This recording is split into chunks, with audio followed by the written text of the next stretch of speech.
नमस्कार दोस्तों।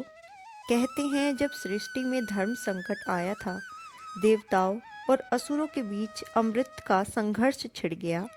समुद्र मंथन हुआ जिससे निकला अमृत और विष, और सृष्टि के लिए तय हुआ एक अद्भुत खेल। लेकिन देवताओं की रक्षा और अधर्म पर विजय पाने के लिए भगवान विष्णु ने अपनाया मोहिनी रूप, और तब हुई वह महालीला जो आज भी हम कथाओं और पुराणों में सुनते हैं। एक बार की बात है, देवता और असुर दोनों ही अमृत प्राप्त करना चाहते थे, वह दिव्य रस जो अमृतता प्रदान करता है।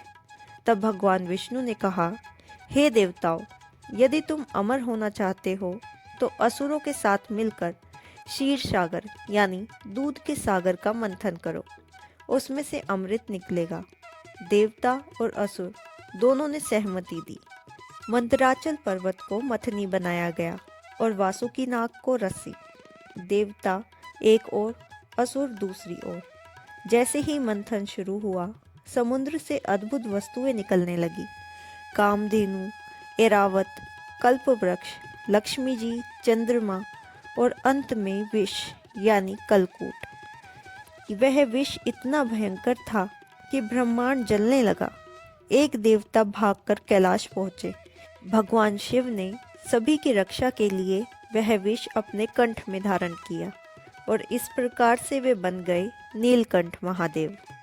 विष शांत होने के बाद मंथन चलता रहा। आखिरकार अमृत कलश प्रकट हुआ, जिसे धन्वंतरी देव अपने हाथों में लेकर निकले। जैसे ही असुरों ने अमृत देखा, वे लालच में आ गए और अमृत कलश छीन लिया।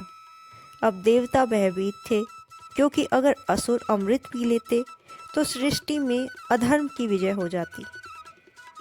तब देवता भगवान विष्णु के पास पहुँचे। हे नाथ, असुरों ने अमृत छीन लिया, अब धर्म का क्या होगा? भगवान विष्णु मुस्कुराए। देवताओं, चिंता मत करो, मैं अपनी माया से असुरों को मोहित कर दूंगा। उन्होंने अपना रूप बदला और एक अत्यंत सुंदर स्त्री का रूप धारण किया। वही थी मोहिनी। मोहिनी का सौंदर्य देख असुर स्तंभ रह गए। मोहिनी मुस्कुराई और बोली, हे वीरों, यह अमृत आपस में बांटना बहुत कठिन है। अगर आप चाहें तो मैं इसको आपस में निष्पक्ष रूप में बांट दूंगी। असुरों ने कहा, हे सुंदरी, हम तुम्हारे न्याय पर विश्वास करते हैं। देवता चुपचाप बैठे रहे, और मोहिनी ने चतुराई से देवताओं को एक ओर बिठाया, असुरों को दूसरी ओर। मोहिनी ने अमृत बांटना शुरू किया, परंतु चुपके चुपके वह केवल देवताओं को अमृत पिला रही थी। असुर उसकी मोहिनी छवि में ऐसे डूबे थे कि उन्हें कुछ पता ही नहीं चला। बस एक असुर, राहु, चालाक था। वह देवता का रूप बनकर बैठ गया और कुछ अमृत पी लिया। तभी भगवान सूर्य और चंद्रमा ने उसे पहचान लिया।